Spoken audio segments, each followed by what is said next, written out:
본문에 나오는 초대교회는 오늘날과 같은 교회 형태를 갖추지 않은 바로 그런 모습이었습니다.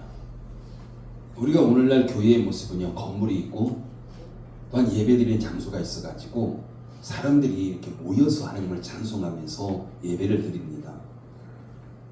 그런데 오늘 본문에 나오는 초대교회, 이제 막 시작한 교회잖아요. 근데 본문에 나오는 초대교회는 교회라기보다는 모임이라고 하는 게 훨씬 더 가깝습니다. 그냥 예수님의 이름으로 모인 모임, 예수님의 이름으로 모인 어떤 단체, 우리 이렇게 보는 것이 더 가까운 그런 표현이라고 할 수가 있습니다. 그냥 단지 예수님의 이름으로 모인 모임입니다. 건물도 없었고요, 직분자도 없었고, 그냥 예수님 때문에 모인 모임이라고 보시면 되는 거죠. 그리고 제자들이 복음을 전할 때 허다한 무리가 주께 돌아오는, 그게 바로 오늘 본문의 그런 모습입니다. 심지어는 우리가 앞에 살펴본 것처럼 베드로 사도가 복음을 전할 때 한 번에 3,000명의 사람들이 예수님에 나와서 세례를 받는 바로 이런 일이 있었습니다. 그리고 사도들이 예수님의 이름을 말한다고 해서 그 유대 종교 지도자들에게 잡혀가고 재판까지 받고, 그러면 결국에는 풀려났지만, 그래서 그들이 풀려났을 때 믿음의 형제들에게 그들이 가장 먼저 갔습니다. 근데 성경은 뭐라고 하냐면요, 그때 남자의 수가 5,000명이나 되더라는 거죠. 이 남자의 수가 5,000명이나 된다는 것은 그 당시 크리스찬을 이야기합니다. 예수를 믿는 사람을 이야기하는 거죠. 그러면 여기서 여자들까지 포함한다면 약 2배 정도 될 거고요. 그리고 노인들, 어린아이들까지 합한다면 거기서 다시 수를 합할 때 약 2만 명 전후의 사람들이 그 당시 크리스찬이라고 보시면 됩니다. 그러니까 그 당시 믿는 사람 전체가 적게 잡으면요 10,000명 이상 될 거고, 많이 잡아도 2만 명 정도, 2만 명 전후의 사람들, 그게 그 당시 크리스찬의 정치적 숫자라고 이렇게 볼 수가 있는 거죠. 물론 그 5,000명의 숫자 가운데 나오지 않은 사람도 있었을 겁니다. 그렇더라도 그 당시 보면요 굉장히 소수의 사람들이었을 것이고, 그러다 그들이 더 인원이 엄청나게 불어나는 바로 그런 모습은 아닌 거죠. 근데 오늘 본문 말씀이 뭐라고 하냐면요, 34절 말씀 읽어볼까요? 34절 같이 읽습니다. 시작. 그 중에 가난한 사람이 없으니 이는 밭과 집 있는 자는 팔아 그 반 것의 값을 가져가라. 그러니까 그 당시 우리가 최대로 잡았을 때 크리스찬의 숫자가 2만 명 정도 됩니다. 그런데 그들 중에 가난한 사람이 없었다라고 표현합니다. 바로 그 이유는 밭과 집 있는 사람이 그것을 팔아서 판 것을 가난한 자들에게 나눠줬다라는 거죠. 여러분, 그러면 가난한 자가 없어질까요? 내 것을 좀 나누면 가난한 자가 없어질까요?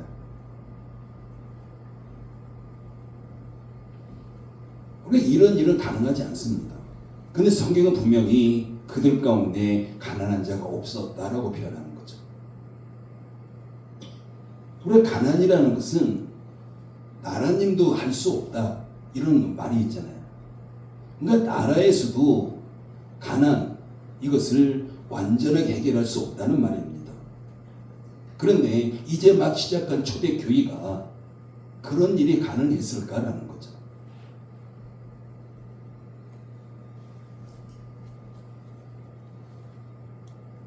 근데 분명한 것은요, 오늘 본문에서 그 당시 크리스찬 가운데 가난한 자가 없었다라고 표현합니다. 여러분, 우리가 알듯이 초대교회 때 시대는요, 오늘날과 같이 넉넉한 시대가 아니었습니다. 경제적으로 매우 어려운 시대가 오늘 본문에 나오는 초대교회 시대인 거죠. 그 중에서도 예수를 믿는다는 것 때문에 그들이 핍박을 받아야만 했고, 때로는 핍박 때문에 그들이 여기저기 떠돌아다녀야 됐죠.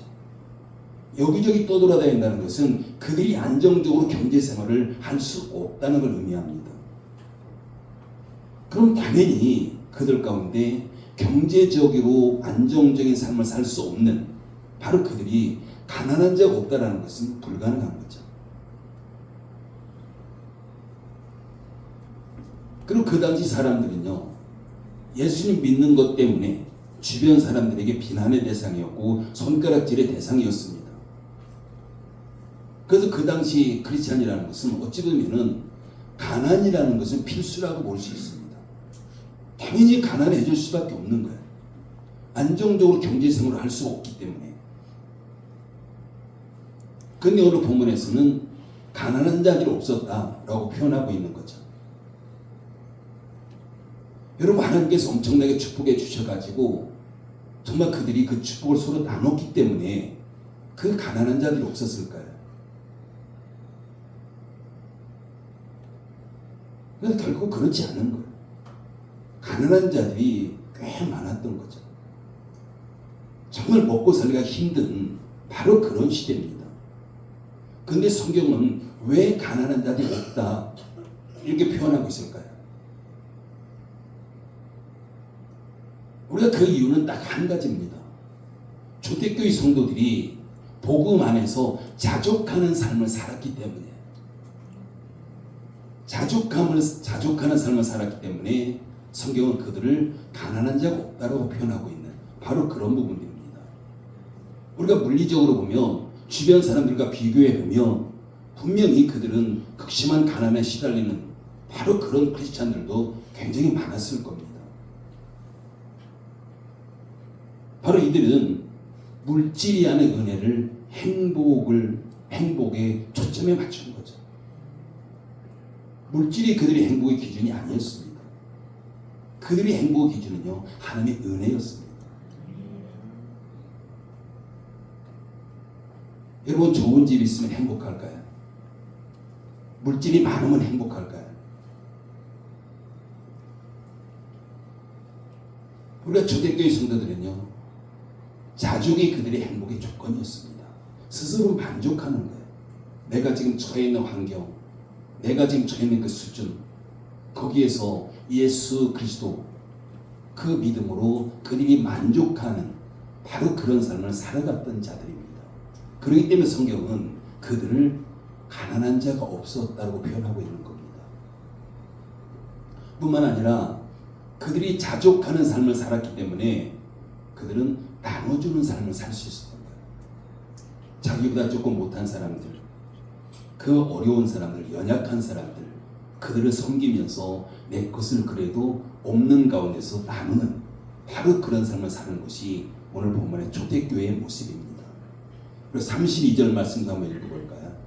32절 읽습니다. 시작. 믿는 무리가 한 마음과 한 뜻이며 모든 물건을 서로 통용하고 자기 재물을 조금이라도 자기 것이 아니라 하나도 없더라.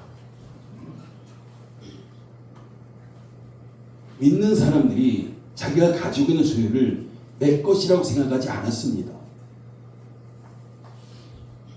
그리고 그것을 받는 자도 부끄럽게 생각하지 않았습니다.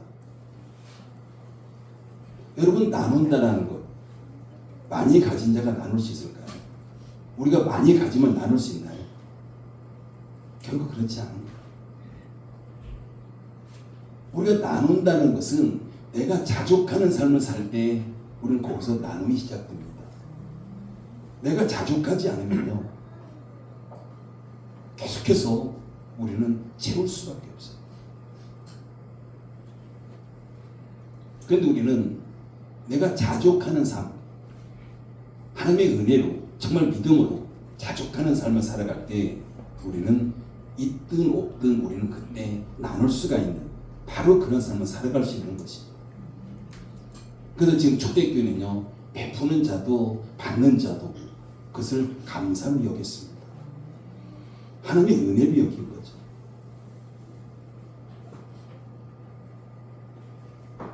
우리가 조금 전에 읽었던 32절 말씀 다시 한번 읽어볼까요? 32절입니다. 시작.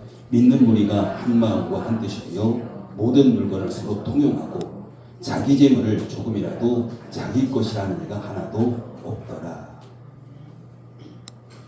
자기 것에 대한 욕심을 버린 거예요. 우리가 그 욕심에 버렸을 때 거기에서 자족하는 삶을 살 수가 있고, 우리가 자족하는 삶을 살 수 있기 때문에 나보다 못한 사람, 우리가 그것을 나눌 수 있는 이런 삶을 살아갈 수가 있는 것입니다.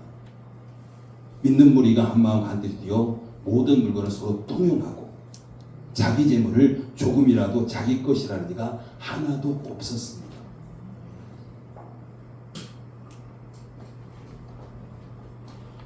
또한 가난한 자가 없다고 표현하고 있는 것은 그들이 하나님의 은혜로 살았기 때문에 그래요. 하나님의 은혜의 삶을 사는 것입니다. 여러분, 우리의 마음이 가난해지는 건 무엇 때문일까요? 우리 마음이 가난해지는 건 우리가 물질이 없어서 가난해지진 않습니다. 우리 마음이 가난해지는 것은 욕심 때문이에요. 어느 정도 채워지면 우리가 만족을 하면 되는데, 욕심을 가지고 있다면 만족이라는 건 없습니다. 우리가 끝없이 채우려고 하는 것이 우리의 마음인 거죠. 우리가 고구마가 하나 있으면 그 다음에 쌀이 있어야 되고, 쌀이 있으면 고기가 있어야 되고, 이게 많은 사람들의 생각입니다. 내가 부족하다고 여기기 때문에 우리는 자족할 수 없고 항상 뭔가 만족을 느낄 수 없는 거예요. 우리의 비교는 어떻습니까? 나보다 못한 자하고 비교하나요? 나와 비슷한 자하고 비교하나요? 결코 그렇지 않아요. 나보다 훨씬 많이 가진 자하고 비교합니다. 그래서 내가 그 수준에 도달하면 또 나보다 더 많이 가진 자하고 비교를 하는 거죠. 우리가 이런 삶을 산다는 것은 끝이 없는, 바로 그런 삶을 살아갈 수밖에 없는 겁니다. 그래서 가난한 사람이 없었다. 이게 초대교회에 성경을 이렇게 표현하고 있는데, 가장 중요한 이유는 이것입니다. 초대교회 성도들이 자족하는 삶을 살아갈 때 성령님의 계속되는 공급이 있었던 거죠. 풍성하게 넘치도록, 나보다 많이 가진 사람들에 비교해서 그들보다 많이 이렇게 공급한 것이 아니라 꾸준하게 성령님께서 그 자족함을 살아가는 그 성도들 가운데 성령님의 필요한 것을 공급함이 있었기 때문에 성경은 그들이 가난한 자가 없었다라고 지금 표현하고 있는 거죠. 물론 초대교회 성도들은 서로가 성령의 공급을 받으면서 플러스가 되는 바로 그런 삶을 살아간 겁니다.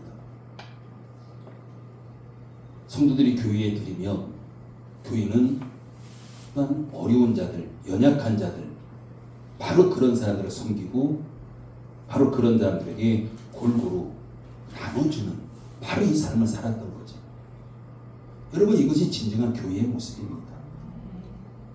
우리가 이런 말을 하는 사람도 있습니다. 교회는 복음만 전하면 된다. 교회는 구제하는 기관이 아니다.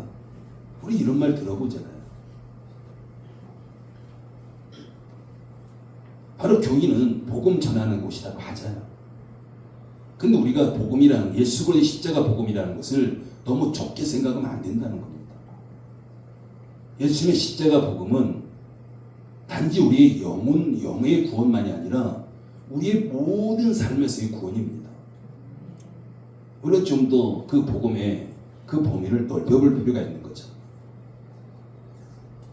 물론 하나님의 교회가 세상의 다른 어떤 곳보다 못하면 안 됩니다. 교회는 건물도 멋져야 되고요. 세상의 그 어떤 것보다도 더 멋있어야 돼요. 그런데 그것이 목적이 될 수는 없습니다. 그리고 더 중요한 것은 우리 겉모습이 아니라 우리의 내면인 겁니다. 우리가 복음이라는 것은 구제도 포함하고요, 섬김도 포함하고, 우리 모든 것이 다 포함된 것이 바로 복음입니다. 단지 우리의 영혼만 구원하는 것이 복음이 아닌 거죠. 우리가 이런 교회가, 나눔과 섬김이 있는 교회가, 그런 교회가 복음을 전할 때 그 복음이 더 왕성하게 세계 땅끝까지 퍼져나갈 수 있는 것입니다. 우리가 복음이 정말 예수 그리스도의 영혼 구원, 예수님 십자가에서 당신의 죄를 가져가셨습니다. 우리 이것만 전하고 섬김이 없고 나눔이 없다면 그 복음이 얼마나 능력이 있겠습니까? 능력 없습니다. 우리의 복음이라는 것은요, 우리의 삶과 함께 할 때 복음의 능력이 나타나는 겁니다. 여러분, 우리가 신앙생활하면서 때로는 불만이 있고 욕구와 욕심이 있습니다. 그리고 다른 사람과 우리가 비교도 하는 거죠. 우리가 비교하면서 갈등하고, 또한 비교하면서 때로는 우울증이 생기기도 합니다. 그러면서 그 결과 매우 힘든 시간을 보낼 수밖에 없는 거죠. 우리 이런 것들이 우리가 신앙생활하면서 쉽게 해결이 되지 않습니다. 뿐만 아니라 우리가 신앙생활하면서 필요 이상으로 험담하는 경우도 종종 우리에게 있습니다. 있는 자는 없는 자를 때로는 멸시하기도 하고요. 함부로 대하기도 합니다. 우리 이런 생각 바꾸셔야 돼요. 우리 하나님 앞에 어느 누구나 다 존귀한 자들입니다. 우리의 겉모습 때문에 우리가 차별을 받아도 안 되고요.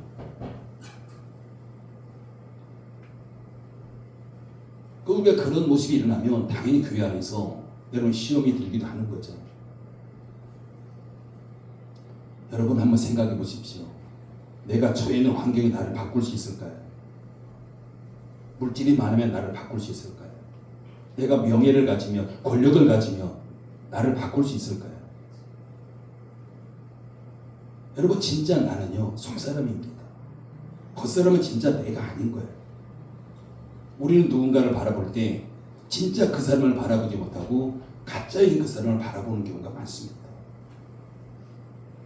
성경은 분명히 속사람은 겉사람에 대해서 말씀하고 있습니다. 진짜 나는 속사람인 거예요.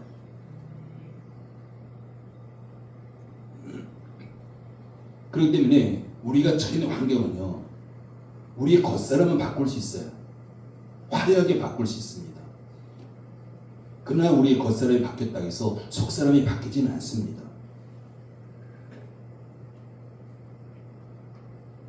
속사람이 바뀔 수 있는 것, 그게 바로 자족의 신앙입니다.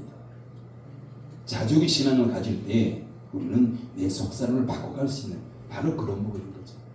그럴 때 나는 내 것을 내줄 수 있고 내 것을 포기할 수 있고 양보할 수 있고, 이런 가운데서 자족의 신앙이 출발하는 겁니다. 나보다 다른 사람을 더 낮게 여기는 바로 그런 마음, 바로 그런 마음이 나를 한 단계 더 성숙시키는 자족의 신앙으로 나를 이끌어간다는 겁니다. 여러분 자족이라는 것은요, 우리가 잘 생각하셔야 돼요. 우리가 자족이라는 말은 평생 이대로 계속된다는 뜻이 아닙니다.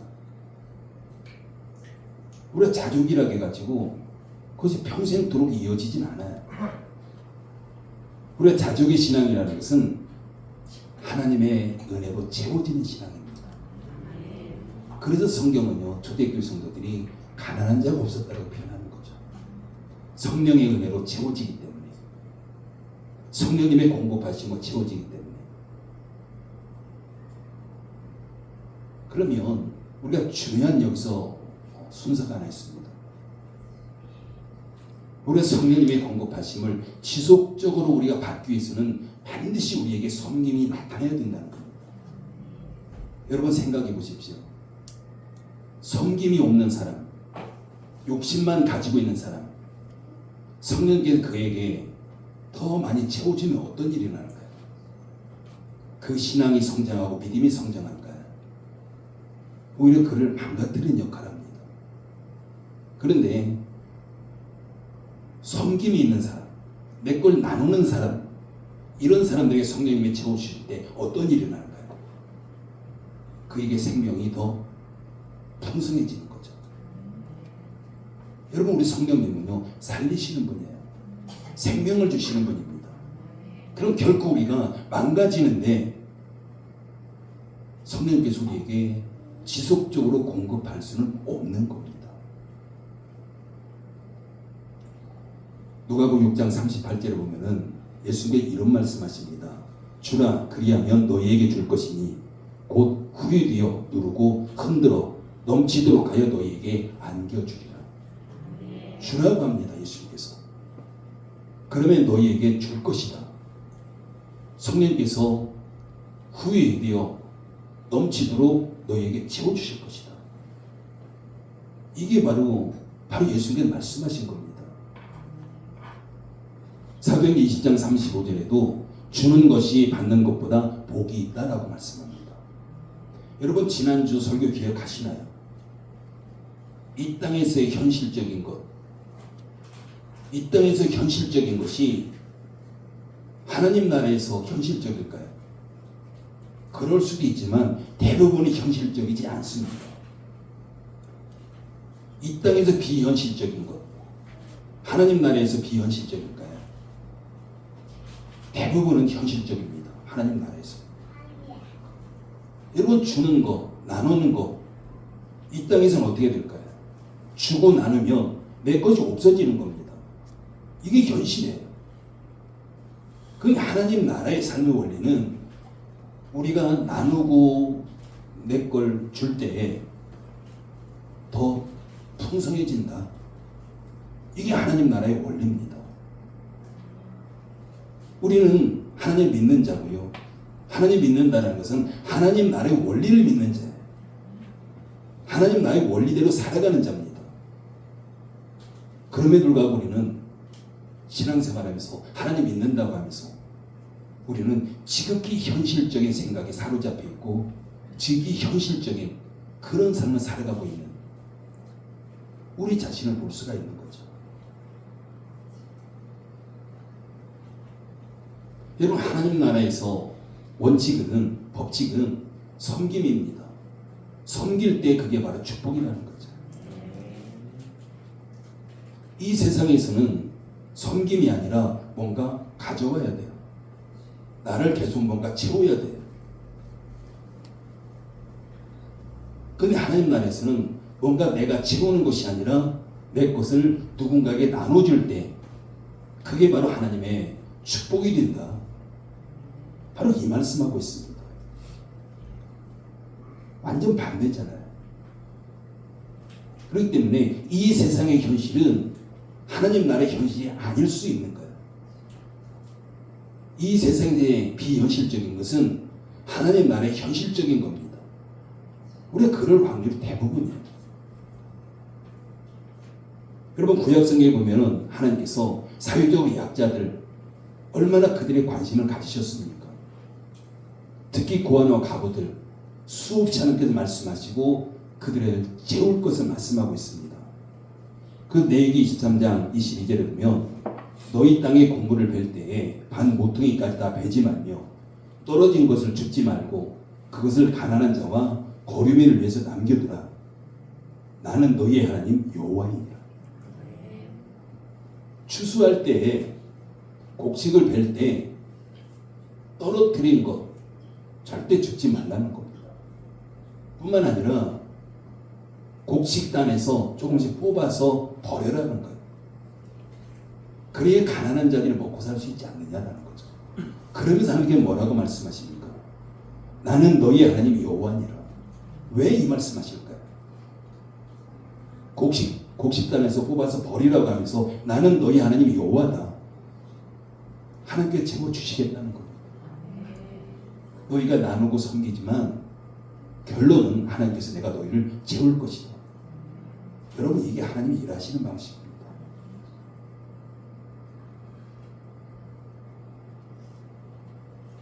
여러분 하나님이 일하시는 방식은요 사람을 통해서 일하세요.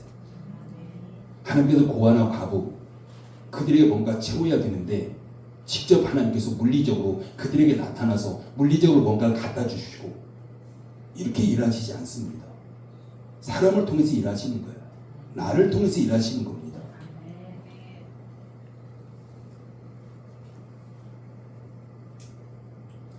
우리가 그렇다면 우리가 많이 가진 자도 하나님의 복을 주셨기 때문에 섬김에 앞장서야 되는 거고요.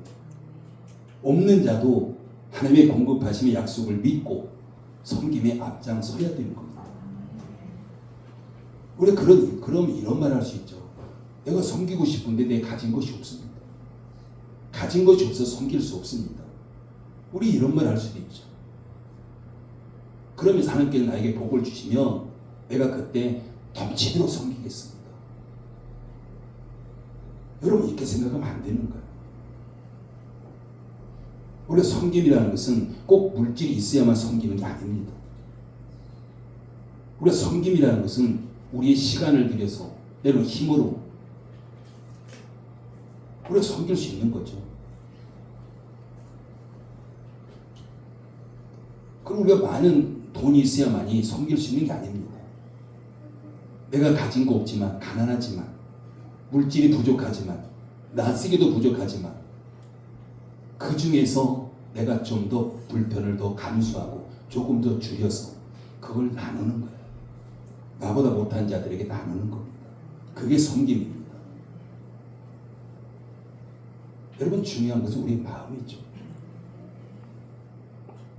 여러분 우리 하나님은 섬김을 통해서 우리에게 공급하십니다. 그런데 내가 없다고 해서 섬기지 않는다면 하나님의 공급하는 선이 끊어져 버립니다. 우리가 그렇게 생각한다면 우리가 없을수록 섬겨야 됩니다. 우리가 절대적인 양으로는 별 작지만 그래도 우리가 지속적으로 섬김의 삶을 살아갈 때 우리는 하나님의 끊임없는 그런 축복의 공급하심이 우리 가운데 주어지게 될 줄 믿습니다. 여러분 하나님의 공급하심을 기대하십시오. 하나님께서 나에게 공급하시지만 다른 사람을 통해서 공급하시는 거예요. 또한 다른 사람도 나를 통해서 공급하시는 겁니다. 이게 바로 하나님의 원칙이에요. 근데 우리는 많은 경우 그렇게 하잖아요. 우리가 어렸을 때 산타 할아버지 이미지를 가지고 있잖아요. 산타 할아버지가 큰 선물보따리를 가지고 와서 그 잠잘 때 머리맡에 놔주고 가는 거. 하나님이 그런 방식으로 일하시지 않습니다. 하나님께서는 말씀으로 일하세요. 우리에게 말씀으로 일하시고 우리가 그 말씀을 듣고 내가 그 말씀으로 순종하면서 행하고 우리가 그렇게 행할 때 나를 통해서 다른 사람을 축복하시는 거고요. 또한 다른 사람을 통해서 나를 축복하시는 겁니다. 이게 하나님의 일하심의 방식이에요. 여러분 우리 하나님은 우리 눈에 보여지지 않습니다. 그럼에도 불구하고 우리를 각자를 하나님께서 공급하시는 겁니다. 그 공급은 우리의 각자의 섬김을 통해서 공급하시는 거죠. 창세기 1장 1절 말씀이 이렇게 말씀합니다. 태초에 하나님이 천지를 창조하시니라. 우리 이것을 다른 말로 표현하면요. 태초에 하나님이 창조하신 천지의 모든 것은 바로 하나님 것이다. 우리 자신도 하나님 것이에요. 그럼 우리가 나누는 것은 내 것을 나누는 것이 아니라 하나님 것을 나누는 겁니다. 하나님께 우리에게 처음에 우리에게 주신 것은 나누라고 주신 거예요. 너 혼자 이 땅에서 잘 먹고 잘 살아라. 이렇게 주신 게 아닙니다.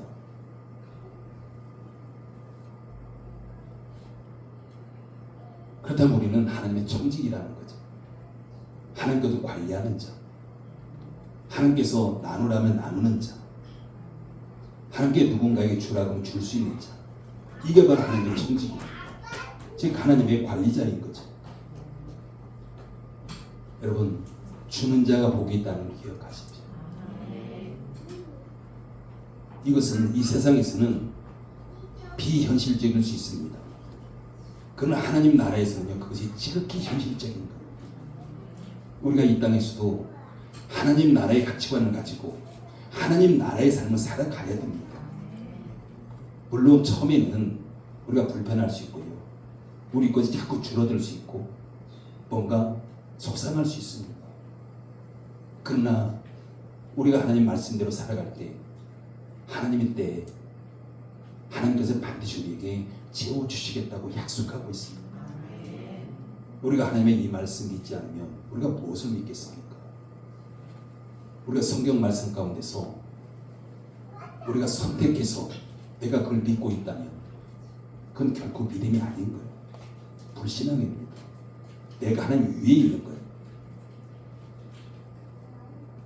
하나님이 나의 인생의 주인이라면 하나님께 나에게 어떤 말씀하시더라도 그 말씀에 순종하면서 날아갈 때 우리는 그것이 진정한 믿음이고, 우리가 그 믿음을 가질 때 하나님께서 나로 하여금 기뻐하실 것이고, 그런 자에게 하나님께서도 풍성하게 공급하시고 해서 하나님의 마음이 있는 곳에 그 물질이 흘러갈 수 있도록 하시는 것이 하나님의 일하시는 방식이에요. 내가 욕심을 가지고 내 것을 움켜쥐고 있다면 하나님께는 그런 자에게 공급하지 않습니다. 그런 자에게 공급할 때 여전히 가난한 자들은 힘들게 살아갈 수밖에 없고, 뭔가 도움이 필요한 자들, 하나님께 그에게 돕기를 원하는데 여전히 변화되지 않는 바로 그런 모습이 나타날 수밖에 없기 때문입니다. 그래서 우리는 우리의 일상은요, 교회의 일상은 항상 섬김이 나눔의 일상이 되어야 됩니다. 여러분, 그런 가운데 복음을 전할 때 복음이 얼마나 능력이 있겠습니까? 오늘날 교회가 복음은 전합니다. 근데 삶이 없는 거예요. 삶이 없으니까 복음을 전하되 복음이 능력을 잃은 거예요. 그러나 열린문교회 저와 여러분 모두에게 나눔과 섬김이 일상이 되어가지고 우리가 하나님 앞에 더 꾸준하게 지속적으로 채용을 받는 저와 여러분 되기를 예수의 이름으로 축복합니다. 기도합니다. 아버지 하나님, 은혜를 감사를 드립니다. 하나님께 우리에게 건강을 주시고 시간을 주시고 또한 물질을 주신 것은 나 혼자 누리라고 주신 것이 아니라 나보다 못한 자에게 함께 나누면서 함께 누리라고 주신 것인 줄 믿습니다. 우리가 그렇게 나눌 때 우리가 천국의 삶을 살아가는 것이고, 그 천국의 삶은 성령님을 통해서 또한 지속적으로 공급받는 그런 삶인 줄 믿습니다. 아버지 하나님, 내가 있기 때문에 나누는 것이 아니라 내가 가난할지라도 없을지라도 내가 좀 더 불편을 감수하면서 내 것을 나눌 수 있는 우리의 넉넉한 그런 마음들이 될 수 있도록 역사해 주셔서 초대교회에 가난한 자가 없었다고 말씀하신 것처럼 열린문교회 안에 가난한 자가 없었더라 하시며 하나님께 기뻐하시는 교회가 될 수 있도록 아버지 하나님 역사해 주시옵소서. 예수님의 이름으로 기도드립니다. 아멘. 네, 준비.